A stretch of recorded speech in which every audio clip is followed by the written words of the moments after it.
Lockdown के बाद तकरीबन लाखों की तादाद में लोग बेरोजगार हुए हैं, चाहे वो मजदूर हों या दूसरे सेक्टर में काम करने वाले।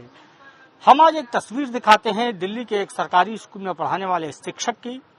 लॉकडाउन के बाद स्कूल भी बंद हुए हैं, तो बहुत सारे शिक्षक ऐसे थे जो गेस्ट टीचर, उन्हें सैलरी नहीं मिली तो वो दूसरे काम करने लगे। कोई सब्जी बेचने लगा तो कोई फल बेचने लगा। हमारे साथ राजवीर सिंह है, सुल्तान वजीर सिंह है ये, और सुल्तानपुरी के एच ब्लॉक में सर्वोदय विद्यालय में अंग्रेजी पढ़ाते थे गेस्ट टीचर के तौर पे 11th और 12th क्लास के बच्चों को। उनसे बातचीत करते हैं।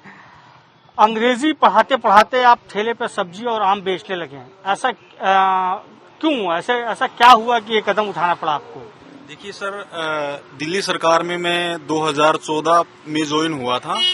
एमए इंग्लिश है मेरी क्वालिफिकेशन, जो MA English, BEd, CTET, state, TGT और एस्टेट पीजीटी इंग्लिश, ये क्वालिफिकेशन है मेरी। और 2014 में मैं यहाँ गेस्ट टीचर मेरिट बेस पे 5वां रैंक लेकर के मैं दिल्ली में सिलेक्ट हुआ था। और तब से लेकर के मैंने दिल्ली के इसी विद्यालय में एच ब्लॉक सुल्तानपुरी स्कूल में सर्वोदय विद्यालय में मैंने टीचिंग की 6 साल तक। अचानक से एक ऑर्डर आता है कि आपको केवल और केवल 8 मई तक पे किया जाएगा।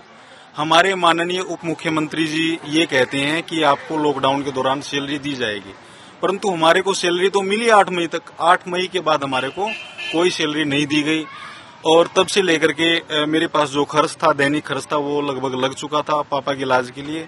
और 8 मई के बाद से फिर मैंने 10 मई से ये अपना सब्जियां, कभी फ्रूट तो कभी आम वगैरह बेचना, ये मैंने शुरू किया सर। तो आपके बाकी जो कितने गेस्ट टीचर होंगे दिल्ली के सरकारी विद्यालय में, बाकी लोग भी क्या यही काम कर रहे हैं, फल सब्जी बेच रहे हैं, या दूसरे काम कर रहे हैं, या फिर घर पे बैठे हैं? नहीं सर, हमारे कुछ साथी तो ऐसे हैं जिनका अभी तक पता ही नहीं है, ईमानदारी से काम कर रहे हैं। हमारे एक साथी हैं गाजियाबाद से, वो अपना टायर पंक्चर का काम कर रहे हैं। हमारे एक निठारी स्कूल से हैं, दिव्यांग टीचर हैं, 50% हाथ पैर काम करते हैं उनके, तो वो टीचर आजकल जो पीपीई किट सिलने का काम कर रहे हैं। एक साथी हमारे हैं हिमाचल से, वो दूसरे के खेतों में मजदूरी करते हैं। तो कहने का मतलब ये है कि सर स्थिति बहुत ही दयनीय आ गई हमारे ऊपर।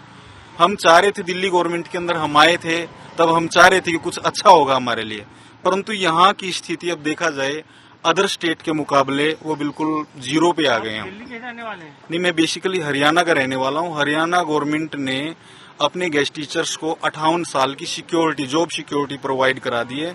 58 साल तक उन्हें रिलीव होने का डर नहीं है, जबकि हमें बीच बीच में रिलीव कर दिया जाता है।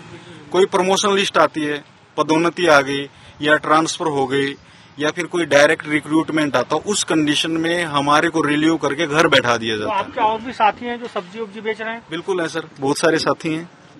यानी दिल्ली के सरकारी विद्यालय के शिक्षक जो बच्चों को अंग्रेजी पढ़ाते हैं, अंग्रेजी में ज्ञान देते हैं, और क्वालिफिकेशन है इनकी इंग्लिश, एमए, इसके अलावा बीएड, टीटेट, सीटेट, तमाम तरह के कोर्स किए हुए हैं, लेकिन अब जो है वो फल और सब्जी बेचने पर मजबूर हो गए हैं। हर रोज 300 से 400, 500 रुपए कमाकर गुजर बसर कर रहे हैं, अपने घर का खर्चा चला रहे हैं। उम्मीद है इनको इस बात की कि सरकार जरूर कोई ऑर्डर ले आएगी और फिर से इनकी नौकरी बहाल होगी, लेकिन जीवन गुजारने के लिए कुछ न कुछ करना पड़ता है। इसलिए दिल्ली का एक शिक्षक अब सब्जी बेचने लगा है ताकि उसका गुजर बसर हो सके।